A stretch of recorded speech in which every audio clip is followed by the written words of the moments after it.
अब खबरें विस्तार से। जुगसलाई रेलवे फाटक के पास सैकड़ों घरों को रेल प्रशासन द्वारा नोटिस भेजा गया है, जिससे वहां के लोग काफी आक्रोशित हैं।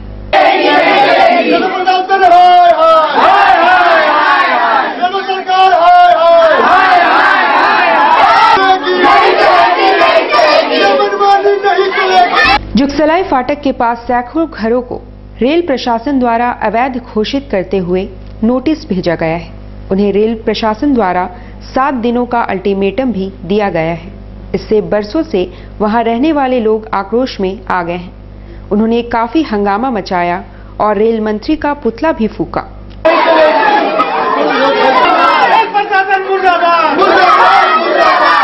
विरोध करने का लिए शान रोड है और यहाँ पर हम लोग का मने हजारों घर है। हजारों घर में सोचिए कि हम लोग का बाल बच्चा सभी यहाँ पड़ा है और यहाँ से सोचिए हम लोग का बुढ़ापा का शरीर हो गया, जबकि रेलवे कभी उस टाइम में देखा नहीं ना ताका नहीं।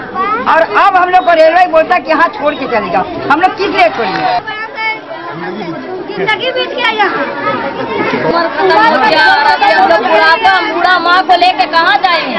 कमाने वाले एक तो घर से बेघर हुए हैं, हम लोग किधर जाएंगे? बच्चा को लेके छोटा छोटा बच्चा लड़की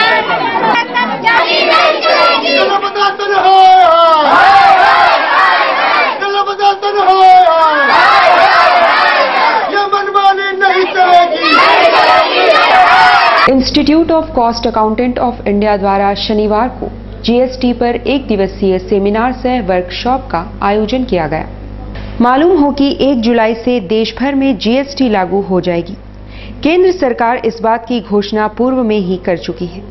क्या है जीएसटी, इसके लागू होने पर कौन कौन से बदलाव होंगे, इसकी जरूरत क्यों है, इसका महत्व क्या है, जीएसटी लागू होने से उद्योगों को क्या नाफा नुकसान होगा, इस पर चर्चा के लिए institute of cost accountant of India द्वारा स्थानीय एसएनटीआई प्रेक्षागृह में कार्यशाला सह सेमिनार का आयोजन किया गया, जिसमें उद्यमियों के अलावा Tata steel, Tata Motors, 3 plate company आदि के अधिकारी भी शामिल हुए। क्योंकि GST is a reality now. पिछले 10-15 साल से तो हम लोग लगे हुए थे, कभी कुछ चेंज होता था, कभी कुछ चेंज हो रहा था।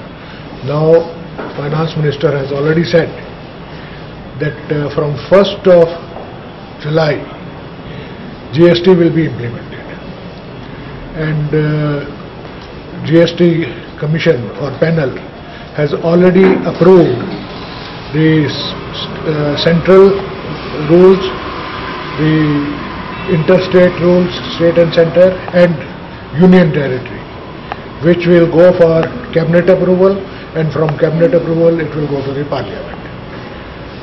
Most of the states are in the process of finalizing their rules, and it is expected by the end of this month, some of them are trying to do it even earlier, the rules will be available. Jan Shatabdi के चालक की सूझबूझ के कारण mobile में busy एक युवक की जान बच गई। घटना चाईबासा की है। मामला टोला रेल फाटक के पास 24 वर्षीय फहीम रजा हुसैन नामक युवक मोबाइल से बात कर रहा था। दूसरी ओर से आ रही जन शताब्दी एक्सप्रेस के हॉर्न बजाने के बावजूद युवक को पीछे से आ रही ट्रेन का पता न चला। अचानक ट्रेन की रफ्तार धीरे धीरे कम होने लगी और इंजन के धक्के से युवक पटरी पर गिरकर इंजन के नीचे जा गिरा। ट्रेन के रुकने पर आसपास के लोगों ने युवक को बाहर निकाला। उसे हल्की चोटें आई है। युवक उत्तर प्रदेश के अलीनगर का रहने वाला है। वह चाईबासा परफ्यूम बेचने आया था। हम लोग फटाक पर खड़े थे, फटाक बंद थी। उधर देखे कि ट्रेन जन शताब्दी आ रही है। उसके आगे एक लड़का चल रहा है, मोबाइल में गाना सुनते हुए आ रहा है। तो हॉर्न मारते हुए इधर से ट्रेन आई, लेकिन उसने हटा नहीं और ट्रेन हल्का स्लो किया, मार दिया उसको। जैसे ही मारा उस पटरी के बीचों बीच गिर गया। गिरने के बाद ट्रेन थोड़ा सा आगे बढ़कर रोक दिए और हम यहाँ फटक से हम लोग दौड़ करके गए, देखे कि फटक के नीचे पड़ा हुआ है, ट्रेन के नीचे, इंजन के नीचे पड़ा हुआ है। देखा जिंदा है, फिर उसको खींच करके निकाले, फिर उसको पर लेकर के आए। कोल्हान विश्वविद्यालय युवा महोत्सव का आगाज हो चुका है। शनिवार को राज्यपाल द्रौपदी मुर्मू ने महोत्सव का उद्घाटन किया। कोल्हान विश्वविद्यालय का 4 दिवसीय युवा महोत्सव में 40 से ज्यादा महाविश्वविद्यालय भाग ले रहे हैं। शनिवार को राज्यपाल द्रौपदी मुर्मू मुख्य अतिथि के तौर पर मौजूद थी। उन्होंने दीप प्रज्वलित कर महोत्सव का उद्घाटन किया। इस मौके पर कोल्हान विश्वविद्यालय के कुलपति आरपीपी सिंह, प्रतिकुलपति डॉक्टर आरके सिंह समेत अन्य अतिथि मौजूद थे। राज्यपाल ने अपने संबोधन में युवा शक्ति पर जोर देते हुए खासकर महिलाओं को हर क्षेत्र में आगे आने का आह्वान किया। इस मौके पर छात्राओं ने सांस्कृतिक कार्यक्रम पेश किया। ये जो सभा युवाओं की सभा है, जब कभी युवाओं का सभा होता है, कभी मैं कुछ आशीर्वचन देने जाती हूँ तो अपना युवाओं के समय को बड़ा याद करती हूँ। हम सब जानते हैं हर कोई युवा के तौर पे गुजारते हैं।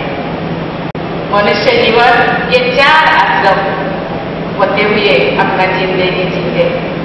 इसको कहते हैं ब्रह्मचर्य, गृहस्थ, वानप्रस्थ और संन्यास। ये एक ऐसे समय है, ये एक ऐसे जिंदगी है जो बच्चों के अंदर इतने सारे शक्तियां, इतने सारे नजरिया उनके मन में आता है, जो ये केवल कोई बाधा बंधन या कोई सीमा के अंदर नहीं रहते। इसीलिए ये भविष्य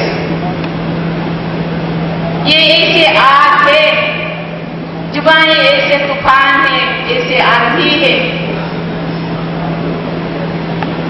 उस टाइम उनका जो मानसिक अवस्था जी करता है कि आकाश के वो बुलंदों को मैं छू जाऊं, समुद्र के ऐसे गहराई से मैं जाऊं जहां कोई ना जा सके।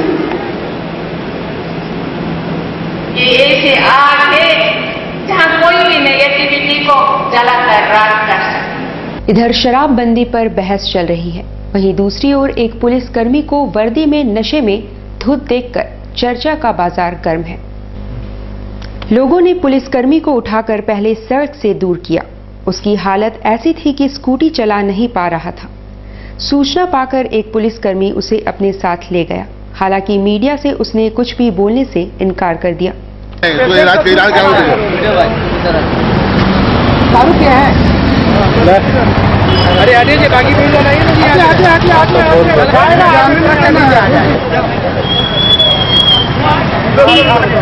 स्टैंड ओवर कर दीजिए। कुछ चाबी वाला पूरा इलाज करा दी पहले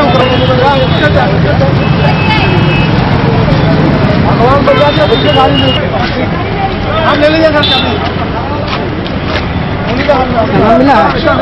हाँ, क्या नाम बता रहा? मंगल की क्या नाम है? मंगल टुडू। हम लोग को यहाँ कोई लड़ा झगड़ा या इस तरह का मैटर में हमको मिला। अच्छा, क्या क्या क्या देखे भैया? रुको, क्या देखे? क्या जाइए ना, एक्सीडेंट हुआ है। एक्सीडेंट हुआ है वहाँ। किनका एक्सीडेंट हुआ है? कोई सिपाही का। कौन गाड़ी में मारा है? पता नहीं। सिपाही जी का पूरा नशे में थे क्या सिपाही जी? स्वर्णरेखा बहुउद्देशीय परियोजना में नाबार्ड की टीम द्वारा कार्य प्रगति एवं गुणवत्ता पर संतोष व्यक्त किया गया है। स्वर्णरेखा बहुउद्देशीय परियोजना झारखंड, उड़ीसा और पश्चिम बंगाल के महत्वपूर्ण और अंतर्राज्यीय परियोजना है। विश्व बैंक से प्राप्त सहायता से परियोजना का कार्य नाबार्ड द्वारा किया जा रहा है। बराज एवं नहर का निरीक्षण के बाद नाबार्ड की टीम ने गुणवत्ता पर संतोष भी जताया है। शनिवार को नाबार्ड के मुख्य महाप्रबंधक एस मंडल, तकनीकी परामर्शी रवि शंकर कुमार, मुख्य अभियंता वीरेंद्र राम ने मीडिया से बातचीत की।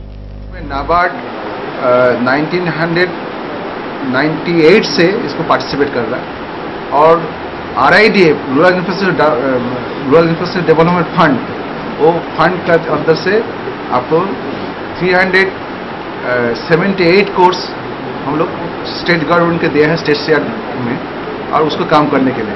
तो उस संदर्भ में हम लोग मॉनिटरिंग करने के लिए आया था और मॉनिटरिंग किया है, काम अच्छा चल रहा है। और ये जो बैरेज जो हुआ है, तो वो बैरेज का कि काम भी अच्छा हो रहा है। LNT जो काम कर रहा है उसको काम चल रहा है।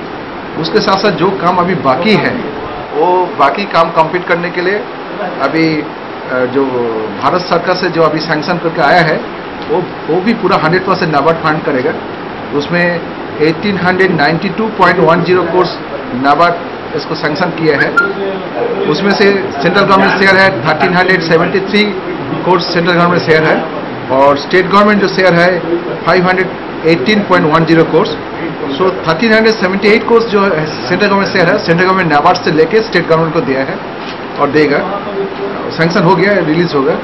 और नाबार्ड स्टेट गवर्नमेंट का शेयर जो है 518 करोड़ स्टेट गवर्नमेंट शेयर है, वो भी स्टेट गवर्नमेंट नाबार्ड से लेके इसको एक प्रोजेक्ट में शामिल करें।